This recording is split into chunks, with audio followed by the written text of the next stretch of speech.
Salut à tous, on se retrouve aujourd'hui pour analyser ce OM Lyon, 27ème journée de Ligue 1, match nul un partout entre Marseillais et Lyonnais, des buts de Milik et de Toko Ekambi de part et d'autre. On va analyser ce match tout au long de cette vidéo. Vous pouvez nous suivre sur Twitter et Insta, on y est actif, les liens sont en description. Si notre contenu vous plaît, vous pouvez aussi vous abonner et laisser un petit pouce bleu, c'est super important pour que la chaîne se développe. N'hésitez pas aussi à rejoindre le Discord pour parler de l'OM avec notre communauté de passionnés. Comme d'habitude, donnez-nous votre avis sur le match, donnez-nous aussi vos tops et vos flops dans les commentaires, vous aurez bien évidemment les miens tout au long de cette vidéo avec les notes. On commence directement par la compo d'équipe alignée par Nasser Larguet, 4-2-3-1, Mandanda au but, Lirola à droite, Nagatomo à gauche. La charnière c'est du classique, Alvaro et Tatsar. Au milieu on retrouve le duo Camara-Gay, sur l'aile gauche on a Kawi, à droite Thauvin, Payet en meneur de jeu et Arek Milik en pointe. Pour entrer dans l'analyse, la première mi-temps est compliquée du côté de l'OM, c'est vraiment au milieu que ça a été galère, le seul duo Gay-Camara est très bon mais c'est pas assez pour contrer le milieu Paqueta-Aouar-Mendes. On jouait avec Payet un cran plus haut et ça a été compliqué, on n'a pas eu assez de phases de possession pour développer du jeu, on a vu du danger principalement grâce à Lirola qui centre bien et qui combine bien, l'ouverture du score est lyonnaise malgré tout avec Aouar qui laisse passer pour Toko Ekambi. Je trouve qu'on a vraiment eu des carences défensives sur ce but là, Nagatomo il est pas très bien placé, aucun central vient gêner Depay, donc le but me paraît logique avec toutes ces erreurs. Finalement on a continué à essayer d'apporter un peu de danger, de récupérer un peu le ballon, prendre un petit peu plus le contrôle du jeu, mais c'est aussi je pense grâce aux Lyonnais qui ont un petit peu baissé le pied après avoir marqué et qui se sont fait surprendre. L'égalisation arrive au bon moment juste avant la mi-temps, penalty sifflé pour une main de Paqueta, le penalty fera débat évidemment. Je suis pas forcément surpris que ça soit sifflé parce que je trouve que la frappe de Gay part plutôt bien, chacun se fera son avis sur la question. En tout cas le péno est très bien tiré et ça remet sur de bons rails l'OM, mais honnêtement les Marseillais n'ont pas vraiment convaincu dans cette première période, pas assez tranchant, des milieux un peu esselés, beaucoup de coups de pied arrêtés qui n'ont pas apporté le danger voulu, sauf celui du penalty évidemment.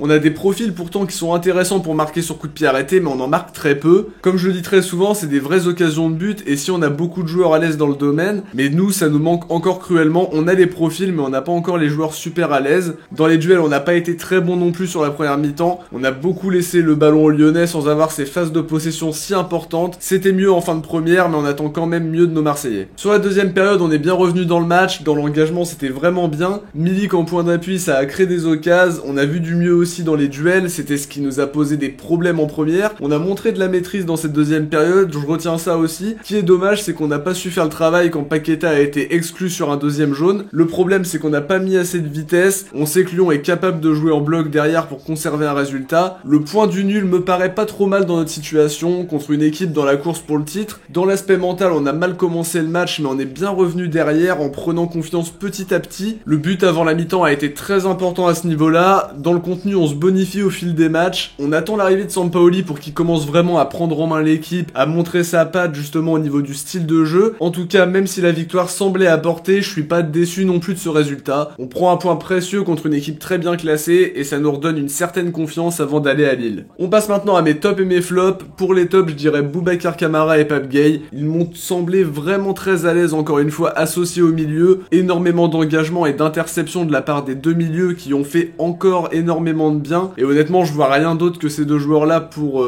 être des titulaires indiscutables actuellement dans ce secteur du milieu de terrain. J'ai beaucoup aimé aussi la prestation de Paul Lirola dans son couloir droit. Il centre bien et ça change de ce qu'on voyait avant à ce poste-là. Pareil pour Arek Milik qui a fait un bon match en globalité avec des appels, un penalty bien transformé et qui a été un point d'appui super intéressant. J'ai trouvé aussi Payet intéressant, il s'est rendu disponible, a donné de bons ballons et a montré de l'envie et je suis content de le revoir comme ça. Maintenant sur les flops, je commence par Flo Thauvin que j'ai pas trouvé décisif, pas assez tranchant et qui m'a semblé être à court de forme physiquement après son retour de blessure. Kawi lui n'a pas été très tranchant non plus et j'aurais aimé le voir sortir au profit de Luis Enrique à la mi-temps. Cuisance justement qui a remplacé Kawi a fait une entrée encore bien compliquée et ne lève toujours pas les doutes sur son niveau. Dernier point négatif, Nasser Larguet qui n'a pas suffisamment utilisé ses changements. Je l'ai trouvé un peu frileux, on était à 10 contre 11 et j'aurais aimé voir la vitesse d'Enrique contrairement à l'entrée de Cuisance que j'ai trouvé totalement useless. Pour les notes, je donne un 5 à Mandanda qui a fait un match moyen, difficile de faire mieux sur le but de Toko Ekambi. Pour le reste, il est pas sorti du lot. 6,5 pour Lirola qui a fait des montées intéressantes avec des centres vraiment très bons. 5 pour Nagatomo, étrangement placé sur le but lyonnais, il fait quand même un match plutôt correct dans l'ensemble, on sent qu'il est de plus en plus à l'aise. 6 pour Alvaro qui fait un bon match globalement, mis à part un peu de passivité sur Depay pour le 1-0.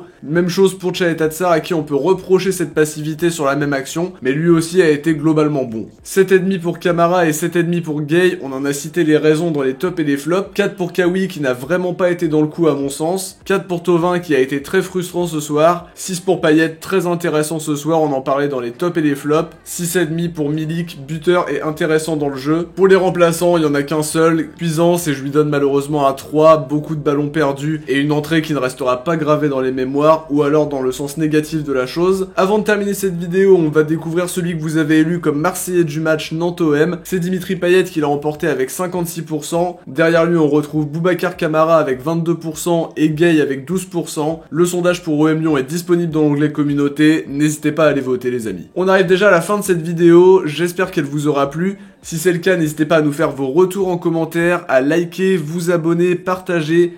On se retrouve très vite pour des épisodes d'Actu OM et pour l'avant-match de Lille OM. Bon match à tous, ciao, portez-vous bien et surtout allez l'OM.